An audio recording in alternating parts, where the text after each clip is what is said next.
Vous êtes nombreux à me demander de faire une vidéo sur les contrats de transport parce que tout récemment il y a eu des accidents mortels, des accidents graves au Sénégal.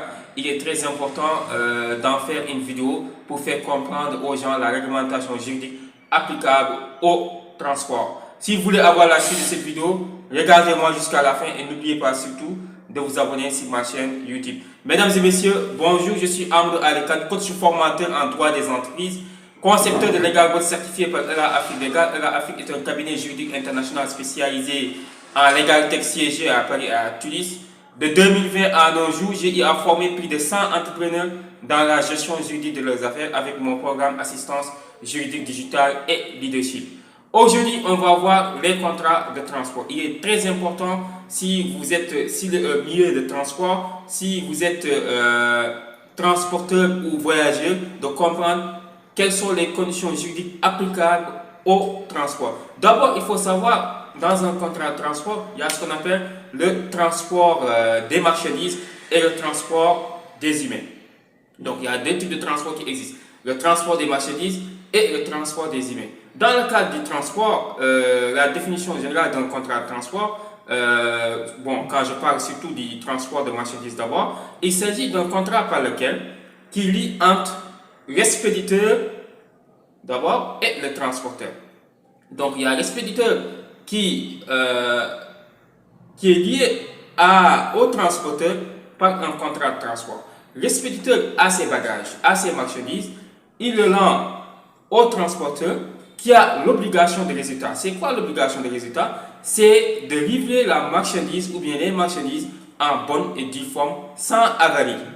Voilà, c'est ça qu'on appelle l'obligation de résultat. Donc, le transporteur a l'obligation de résultat dans le cadre du contrat de transport de marchandises.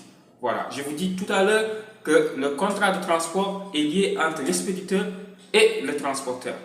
Voilà. Maintenant, le destinataire est chargé de veiller ce qu'on appelle au déchargement des marchandises une fois à la livraison. Et lui, il doit vérifier est-ce que les marchandises sont en bonne et due forme. S'il n'est pas en bonne et due forme, il peut le dénoncer au niveau de l'expéditeur.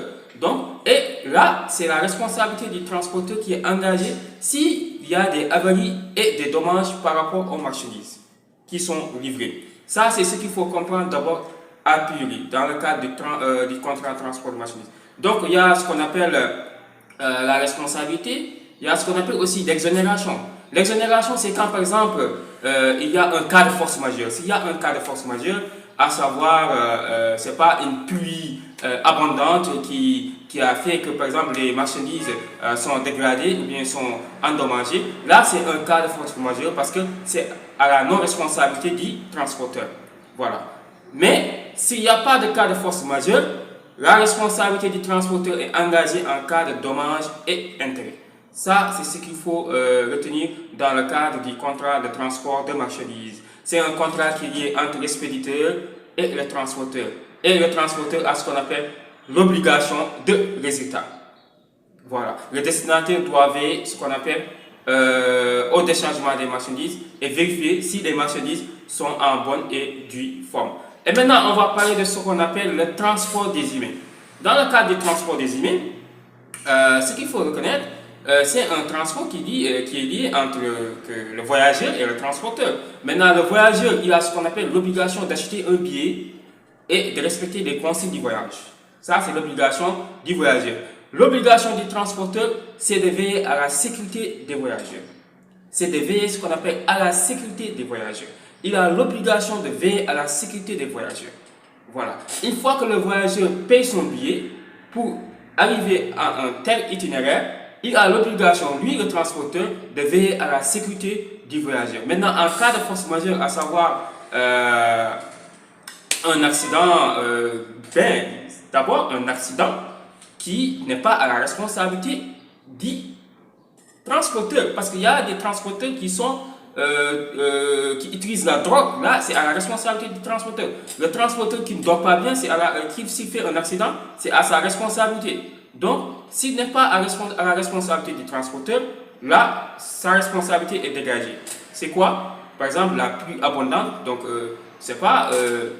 il y a eu, par exemple, un événement qui s'est déroulé durant durant le voyage, donc qui est irrésistible, incontrôlable pour le transporteur. Donc c'était aujourd'hui la vidéo sur le contrat de transport. Si vous voulez avoir d'autres vidéos complètes, abonnez-vous sur ma chaîne YouTube et n'oubliez pas surtout de vous inscrire à mes formations en ligne. C'était Amadou Alikane, coach formateur en droit des entreprises. À la semaine prochaine.